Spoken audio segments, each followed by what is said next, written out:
New i20 വരുന്നതാണ്. Diesel filter regeneration required സിയോണിസ് model പറഞ്ഞിട്ട് ഒരു വാണിംഗ് വരാറുണ്ട്. അതിൽ തന്നെ വണ്ടീൻ്റെ ഹെഡ്ലാമ്പ് ഹൈ ബീമിൽ ഇട്ട് കൊടുക്കുക. ഹൈ ബീമിലിടുക. പിന്നെ എ സിൻ്റെ ടെമ്പറേച്ചർ ഏറ്റവും ലോയിലേക്ക് ഇടുക. ലോയിലിടുക. Fan full സ്പീഡിലിടുക.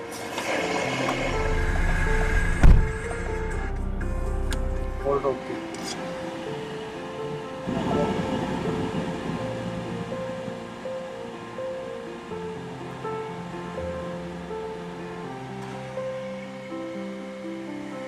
റിസർവ് റേറ്റിംഗ് എന്ന് പറഞ്ഞാൽ 27 എഴുതിയിട്ടുണ്ട്. അതായത് 27 മിനിറ്റ് ഈ വണ്ടി നിൽക്കും. RPM ശ്രദ്ധിച്ചാൽ മനസ്സിലാവും. നോർമലി വണ്ടി നിൽക്കുക ഒരു 0.8 RPM, പക്ഷെ ഇപ്പം നിൽക്കുന്നത് 2 RPM. 27 മിനിറ്റിന് വണ്ടി നിൽക്കും. വണ്ടി ഹീറ്റ് ആവാനുള്ള ചാൻസ് ഉള്ളതുകൊണ്ട് ബോണറ്റ് പൊക്കി വെക്കണം എന്നാണ് കമ്പനി പറയുന്നത്. പക്ഷെ ഞാനിപ്പോൾ ഉള്ള ലേനഡാക്കിലായിരുന്നു ഓൾറെഡി 16 ഡിഗ്രി മൊത്തം ടെമ്പറേച്ചർ. അപ്പോൾ അതിന് വണ്ടി വലിയ ഹീറ്റ് ആവത്തില്ല. ഞാൻ ബോണറ്റ് പൊക്കുന്നു. ബാക്ക്ഗ്രൗണ്ടിലുള്ളത് എന്താണെന്ന് കണ്ടു കഴിഞ്ഞാൽ എനിക്ക് മനസ്സിലാവും.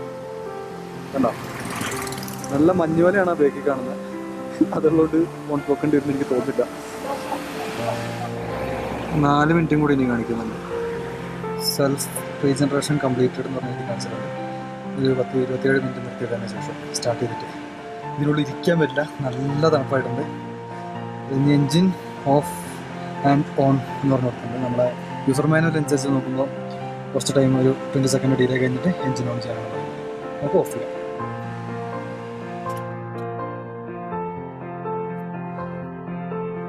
നല്ല തണുപ്പാണ്.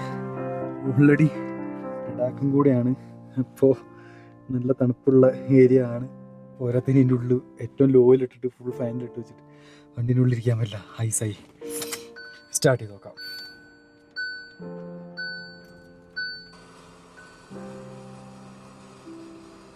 ഓക്കെ, അത് 2 RPM ആയിരുന്നു. ഇപ്പോൾ 1 RPMലേക്ക് എത്തി. നല്ല ഓക്കെയാണ്. ടയർ പ്രഷർ റണ്ണിങ് ഒന്നുമില്ല, എല്ലാം ക്ലിയർ.